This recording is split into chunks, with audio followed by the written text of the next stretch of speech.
galėčiau sakyti, buvau truputį perdegus. Šiaip paaugliai daro labai daug nesąmonių. Kol kas, aš taip drįsčiau sakyti. Sveiki, mano vardas Elvinas ir šiandien pradedam visiškai naują bibliotekos nuotykį. Čia paprastai ir nuoširdžiai pasikalbėsime su žmonėmis, kurie čia gyvena, dirba ir savo kasdienybę kuria Akmenės krašto gyvenimą. Ir šiandien pas mus žmogus iš didžiosios raidės, leisiu savo tai pasakyti, kadangi pažįstu asmeniškai, Akmenės rajono savivaldybės jaunimo reikalų koordinatorė, Žemaitijos skautų organizacijos vadovė, buvusi mokytoja Rūta Brazlauskaitė. Labas, Rūta. Labas, Elvinai, ir labas visiems žiūrintiems pirmą kartą tokį reikalą kaip bibliotekos tinklalaidė ir klausantiems. Taip, labas. Pradėkim galbūt nuo to, kaip tu atsidūrei Akmenėje, ar gal reikėtų sakyti sugrįžai Akmenę, nes dirbai mokytoja Alytuje. Na, tiesiog papasako gal savo istoriją nuo pradžių. Na taip, tai aš vis tiek, kaip čia, skaitau save, kad esu ventiškė. Tai iš Ventoji baigiau mokyklą, tai taip ir skaitau, nors iš tikrųjų atsikėlėm su tėveliais į Ventą, kai buvau pradinėj mokyklai į 4 klasę. Ir paskui mokiaus Vilniaus universitete ir paskutiniam kurse buvau atrinkta į tokią programą Renkuosi mokyti. Ir tais metais tai reikėjo 2 istorikų ir abiejų reikėjo Alytui. Tai tiesiog turėjau pasirinkimą ar važiuoti ar nevažiuoti, tai važiavau. Ir taip 2,5 metų dirbau mokytoja Alytuje ir paskui sugrįžau į Akmenę. Tiesiog vis tiek norėjosi grįžti ten, kur šaknis, kur tėveliai, kur artimieji, kur viskas pažįstama ir tiesiog tai turbūt ir pritraukė grįžti į Akmenę. O kaip tapai jaunimo reikalų koordinatorė? Kas atvedė iki to? Tai tokie tiesiog paprasti galbūt gyvenimiški dalykai, kai jau buvo sprendimas grįžti į savo kraštą, pradėjau galvoti, tai ką veiksiu. Ir dar nuotoliu turėjau keletą pamokų, ten tam tikrų dalykų, kai grįžau gyventi, bet į mokyklą grįžti nenorėjau, nors aišku, manau, kad būtų buvę tikrai šansų, nes šiaip Vilniaus universitete istoriją esu baigusi, tai ir istoriją ir dėsčiau Alytuje, ir dar ten daug visokių dalykų, bet buvo 2 karantinai ir šiaip pirmieji darbo mokykloje metai, tai galėčiau sakyti, buvau truputį perdegus ir dėl to galvojau, kad reikia truputį pakeisti darbą. Ir tiesiog išgirdau, kad Akmenės rajono savivaldybės administracijoje ilgametė nuostabi jaunimo reikalų koordinatorė Arnolda Ruškienė, tikriausiai jau išeis į pensiją. Ir pradėjau domėti šitom pareigom ir taip po truputį prie to artėjau, sulaukiau konkurso, nes tai yra valstybės tarnyba ir konkursą laimėjau. Ir taip ir tapau 22 metų balandžio 25 dieną pradėjau eiti jaunimo reikalų koordinatorės pareigas. Tai nuo jaunimo, nuo vaikų netoli pabėgai? Iš tiesų netoli. Tai gal šiek tiek pasikeitė tas mokyklai vis tiek dirbi tiesiogiai su vaikais ir jaunimu, o kai dirbi savivaldybei daugiau sudarai ir koordinuoji sąlygas ir galimybės tam jaunimui. Bet kadangi esam nedidelė savivaldybė, tai tikrai susikuriu progų ir tiesiogiai su jaunimu dirbti, turėti bendrus projektus, tai taip, tikrai netoli pabėgau nuo jaunimo. O kaip manai, ar matai skirtumą, tarkim, koks jaunimas buvo prieš 5 ar 10 metų, kai pati dar buvai studentė ir nuo šiandien? Ar gal sunku vertinti? Žinoma, sunku vertinti, bet aš kažkaip galvoju, kad jaunimas, man atrodo, visais laikais yra jaunimas, jauni žmonės ir jam būdingi tam tikri dalykai, kaip savęs pažinimas, savęs ieškojimas, draugų kompanijos ieškojimas ir noras priklausyti kažkokiai grupiai. Ir man atrodo, kad tai nesikeičia niekada, nei prieš 5, nei prieš 10, nei prieš 15 metų nebuvo kitaip. Ir tikrai su kolego mokytojais, atsimenu, turėjom tokią juokingą diskusiją, kad ta prasme, šiaip paaugliai daro labai daug nesąmonių. Ir esmė ta, kad visais laikais daro daug nesąmonių. Tiesiog yra toks laikas ir man atrodo, kad tai nesikeičia. Tai ir šiaip, iš tikrųjų, mes sakom jaunimas ir šiaip pagal įstatymą dabar Lietuvoje jaunimas yra nuo 14 iki 29 metų. Tai tiesiog negalim absoliutinti, kad jauni žmonės tokie ar tokie. Jų yra labai daug ir jie yra visi labai įvairūs. Tai visada visokių yra ir visokių reikia, ir aktyvaus jaunimo, ir neaktyvaus, ir kūrybiško, ir sportiško, ir žodžiu. Kokią ateitį norėtum matyti Akmenės rajono jaunimo srityje? Kokie pokyčiai reikalingi, gal kokios vizijos šviesesnėje ateičiai? Šiaip iš tikrųjų mes turim... Aš drįčiau sakyti aktyvų jaunimą, ypatingai, kadangi vis tiek pas mus pagrindė jaunimas yra didžioji dalis mokyklinis jaunimas, tai labai jaučiasi, kad mokyklos jaunimas aktyvesnis. Iš tų didesnių norų, tai žinoma būtų įtraukti, kažkaip apčiuopti tą jaunimo bendruomenę, kuri yra virš 18 metų, nes tikrai irgi yra Akmenės rajone jaunuolių iki 29 metų, tai vienas iš bandymų buvo kaip tik bibliotekoje įgyvendinom solidarumo korpuso projektą, kuris ir buvo nukreiptas į tą vyresnį jaunimą, tai norėtus kažkaip daugiau galimybių tai grupiai. Žinoma, šviesesnė ateitis yra kalbant ir apie infrastruktūrą, kad turim jaunimo centrus Akmenėj, Naujoji Akmenėj, erdvę bibliotekai, bet būtų gerai, kad ir kitose miesteliuose būtų ne tik patalpos patrauklios jaunimui, bet tuo pačiu ir darbuotojai, kurie atliktų atvirą darbą su jaunimu arba komandos, kurios atliktų mobilų darbą su jaunimu. Tai vykdytų tas kitas darbo su jaunimu formas, tai tų planų, lūkesčių, vizijų, tai yra, žinoma, jaunimas tai nori daugiau pramogų, tai aš pilnai juos suprantu ir tikiuosi, kad toj šviesesnėje ateityje tai irgi bus išpildyta, daugiau patrauklių koncertų, kitų renginių, festivalių galbūt.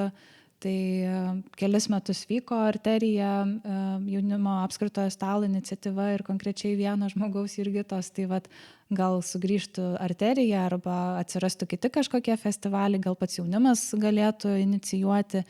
Tai yra daug norų, daug vizijų, tai tikiuosi, kad kažkaip, kaip sakyti, plyta po plytos ta šviesesnė ateitis ir kursis bent po truputį. Iš esmės reikia vis tiek aktyvių žmonių, kurie kurtų tą šviesesnę ateitį jaunimui. Čia visiškai geras pastebėjimas, kad viskas priklauso nuo žmonių. Jeigu yra kažkoks iniciatyvus žmogus ar komanda, tada ir gimsta tie dalykai ir be kažkokių ir didelių biudžetų ar kažkokių, nežinau, projektų milžiniško. Iš esmės reikia žmogaus ar kelių, kurie degtų idėją ir tada jinai virsta kūnu ir tikrai galima labai nuostabių dalykų pasiekti. Pati irgi esi iš tų aktyvių žmonių ir esi Žemaitijos skautų organizacijos vadovė, vyriausioji skautininkė. Bet Akmenės rajone skautų nėra šiuo metu, ar ne? Taip, čia tokia skaudi realybė. Tai taip, pati pradėjau skautauti būtent atsikrausčiusi Ventoje. Žemaitijos skautų organizacijai priklausau jau 18 metų, tai didžioji mano gyvenimo dalis, tikrai organizacija, kuri mane užaugino. Ir labai džiaugiuosi, kad jau 4 metus esu šios organizacijos vadovė, išrinkta vadovė. Tai smagu, kad sesės ir broliai, kaip mes vieni kitus skautų organizacijų vadinam, pasitikė.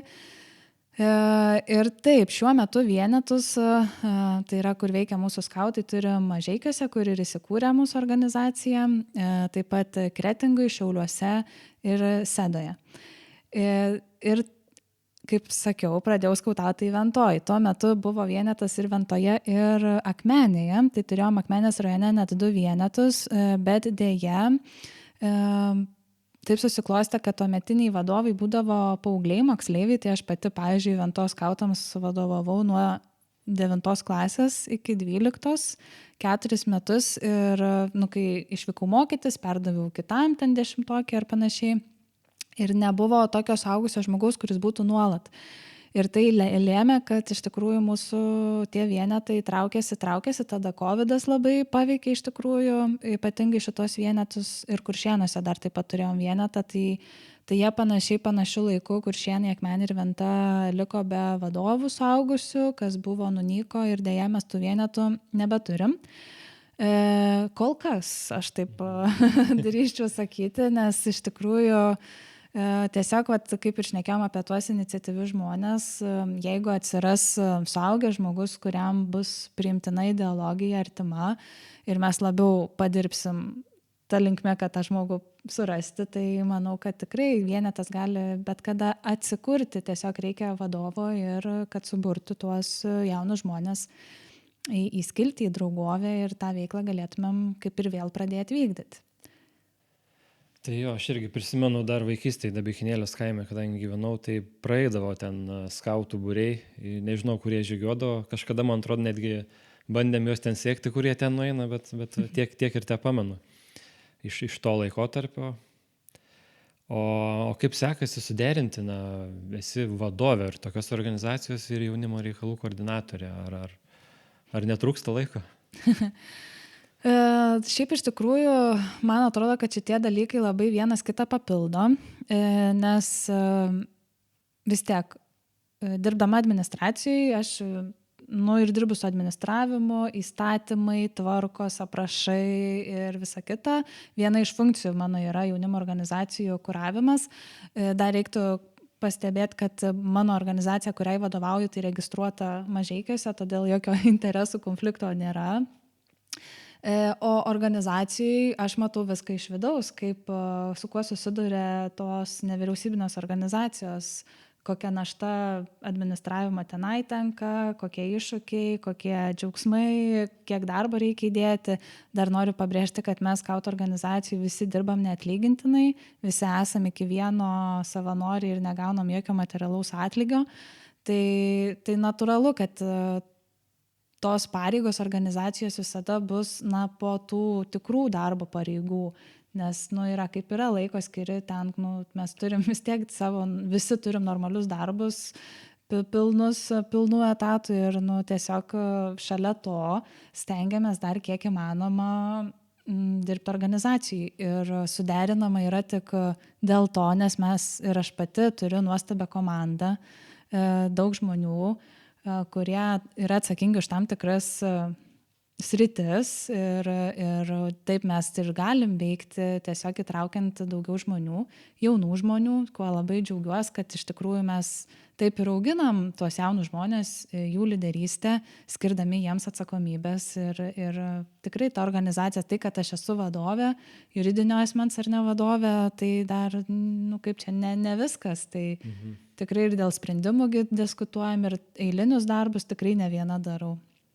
O kiek narių turi Žemaitijos skautų organizacija? Šiuo metu 237 narius nuo maždaug 7 metų iki 50 plus per visus tuos vienetus. Visai didelė organizacija vis tiek, čia ne 10, ne 20 žmonių. Taip, didelė organizacija, kuri keliose savivaldybėse veikia, tai tikrai turim labai daug tradicinių renginių, veiklų ir apskritai esam šiaip jaunimo ugdymo organizacija, aš taip drįsčiau sakyti, nes skautai kiekvieną savaitę renkasi su savo vadovais ir veikia pagal skautų ugdymo programą. Jie, ta prasme, ne šiaip žaidimus žaidžia, bet turi vis tiek tam tikrus dalykus išmokti, gebėti ir taip toliau. Tai vis tiek, man atrodo, su tuo nešam labai didelę atsakomybę, kadangi užsiemam vis tiek jaunų žmonių ugdymo. O štai, užsiimi skautais, dirbi savivaldybei, o tai ar lieka laisvo laiko? Ką Rūta veikia laisvo laiku? Taip, kadangi gyvenam nuostabioj gamtos apsuptyje, ne vienkiemy, kaip kiti gali galvoti, bet vis tiek turim labai daug gamtos. Tai kiemas ir namas yra dalis mano laisvalaikio. Nors aš juokauju, kad pas mus auga tik labai ekologiškos daržovės, kurios pačios ištveria nelaistomus ir neravimus, tai vis tiek tam daržui iš tikrųjų mažai laiko lieka, bet jis vis tiek užima kažkiek laiko planuoti, galvoti, sodinti, sėti ir taip toliau, kas tikrai smagu, man visai tokia nauja veikla. Taip pat labai daug laiko skiriu savo gyvūnėlių mylavimui. Ką iš gyvūnų? Taip, tai mes turim šunį Kopą mišrūnę nuostabę ir katytę Murką. Tai katytę, tai kai pagauni, tai pamiluoji, nes labai tokia laukinė, bet gyvena namuose šiaip. Vis bandom prisikviesti, kad nakvotų namie. O Kopa tai taip, reikalauja dėmesio. Tai iš tikrųjų labai mėgstu išeiti pasivaikščiot su Kopa ir jo, ir šiaip daug to laiko. Kaip aš juokauju, čia mano relaksinis šuniukas. Suleidi rankas į jos kailį ir atrodo pusė problemų nebėra. Tai va, bet šiaip, nežinau, laisvalaikio, kažką paskaitinėju ar kompiuterį, vis tiek įsirenginėjom namus, tai būna, kad praleidai Skelbiu.lt portale nemažai laiko ar kitur. Bet aišku, ir knygas atsiverčiu. O ką, pavyzdžiui, dabar skaitai, jeigu skaitai dabar kažką? Tai jo, su mano skaitimu yra aš tokia skaitytoja, nežinau kaip įvardinti, netvarkinga, kad vienu metu pas mane yra pradėta skaityti keletą knygų. Tai dabar paskutinę knygą pradėjau skaityti Pinigų psichologiją. Tiesiog visai, man tai šiaip nesuprantama sritis, finansų ten valdymai ir visa kita, nes pati humanitarinius mokslus baigus, bet įdomu, ten šita bent jau knyga su tokiu įdomu priėjimu prie šitos temos, tai tik pradėjau. Taip pat Huizingos Viduramžių ruduo atverstas jau seniai kūrinys, bet toks jisai... Čia jau istorinė kokia knyga? Taip, čia yra istorinė knyga. Bet jei biški reikia nusiteikimo skaityti, tai jinai taip jau kurį laiką skaitoma. Taip pat kažkurioje kelionėje oro uoste nusipirkau Rudyardo Kiplingo Džiunglių knygą. Tai yra apie Mauglį istoriją ir anglų kalba, tai galvoju, kad ir tą kalbą truputį patobulinti. Ir tuo pačiu mūsų jaunesniųjų skautų ugdymas paremtas yra šita knyga, tai galvoju, irgi įdomu bus sugrįžti, grinai per tą istoriją pereiti. Bet irgi stovi taip. Gal dėl to, kad anglų kalba sunkiau šiek tiek? Žinoma, nėra įprasta knyga, kaip čia kalba, skaityti, ypatingai grožinį kūrinį, nes aišku, studijų laikais tai labai daug skaičiau anglų kalba, bet visi kūriniai buvo daugiau mažiau istoriniai, istoriografiniai, tai viena yra skaityti straipsnius kažkokius, o kita yra grožinė literatūra skaityti ir dar ta kita kalba. Tai tokia ta skaitytoja, tai gal dabar sakyčiau tą Pinigų psichologiją, tai paimčiau pirmąją turbūt. O galbūt yra knyga, kurią rekomenduotum paskaityti jaunam žmogui? Šiaip aš tokia gal su tom rekomendacijom nepasakyčiau, kad esu labai stipri, bet esu pasidėjus vieną knygą. Aha, matau. Taip, tai yra knyga, kuri man asmeniškai labai patinka. Marius Ivaškevičius, Madagaskaras, 3 veiksmų pjesė, kur atrodo gyvenime pjesės šiaip neimtum ir neskaitytum, bet esu mačiusi ir spektaklį. Ir šita knyga, kodėl man labai patinka, nes jinai, aišku, yra paremta tikra istorija. Tarpukariu, mūsų Lietuvos tarpukaryje buvo toks geopolitikas Kazimieras Pakštas, kuris turėjo neįtikėtiną idėją, kad reikia iškelti Lietuvą į Afrikos žemyną, nes mes esam geopolitiškai labai pavojingoje erdvėje, kas tikrai dabar irgi ar ne girdima. Tai jis buvo sumąstęs tokią idėją ir labai ją nešė, kad turim iškelti Lietuvą į Afriką. Ir būtent Marius Ivaškevičius parašė pjesę Madagaskaras remianti šitą istoriją. Tai pagrindinis veikėjas yra Kazimieras Pokštas. Tai visiškai atitikmuo tikrai asmenybė ir daugiau ten yra tokių atitikmenų, prototipų ir tokių gerų bajerių, kaip sakyti. Tai man labai labai patiko ta pjesė, nedidelė knygutė, tikrai visiems veikiama. Ir kas domisi istorija ypatingai rekomenduoja, nes yra tam tikri niuansai, kuriuos pagausim tik žinodami tam tikrus istorinius niuansus. Tai tiesiog bus smagiau skaityti, tai gal vyresnių klasių moksleiviam rekomenduočiau. Ir tuo pačiu, kam pati istorija įdomi, dar turiu ir filmo rekomendaciją prisiminiau. Tai Karolio Kaupinio filmas Nova Lituanija yra paremtas būtent tą pačią Kazimiero Pakšto idėją perkelti Lietuvą į Afriką. Tai tikrai labai labai įdomi reali istorija, kuri yra ir pjesė, ir spektaklyje, ir filme. Tai bendrai rekomenduoju gal šitą temą pasidomėti. Toks bendras rinkinys, žodžiu, būtų visko ir paskaityti, ir pažiūrėti. Taip. O kaip manai, ar žmonės, ar jaunimas, ar žmonės apskritai turėtų daugiau skaityti dabar negu anksčiau? Galbūt jie per mažai dabar skaito? Žinok, negaliu atsakyti, nes tiesą pasakius, nežinau, kiek tas jaunimas dabar skaito, bet galbūt mažiau skaito knygų, daugiau skaito kažką socialiniuose tinkluose arba kažkokius tinklaraščius galbūt.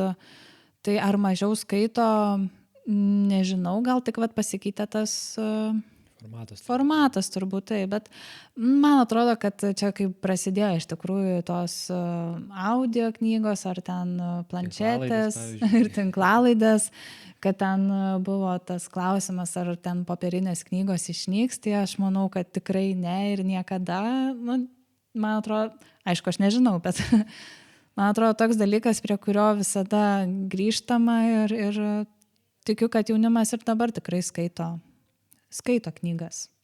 O pati renkies tik popierinės knygas ar, pavyzdžiui, audio knygą kokią? Ne, audio knygų kažkaip neklausau, bet aš gal esu iš tų, kur, nes žinau, žmonės dažnai, pavyzdžiui, klauso audio knygą ir dar kažką veikia, ten vairuoja, ar gamina, ar dar kažką. Man taip neišeina, jeigu aš jau klausau, tai aš turiu tada klausyti ir nieko dirbti negaliu. Tai man tada daug maloniau yra turėti popierinę knygą ir skaityti ją rankose. Gyveni, dirbi Akmenės krašte. Ar esi čia laiminga?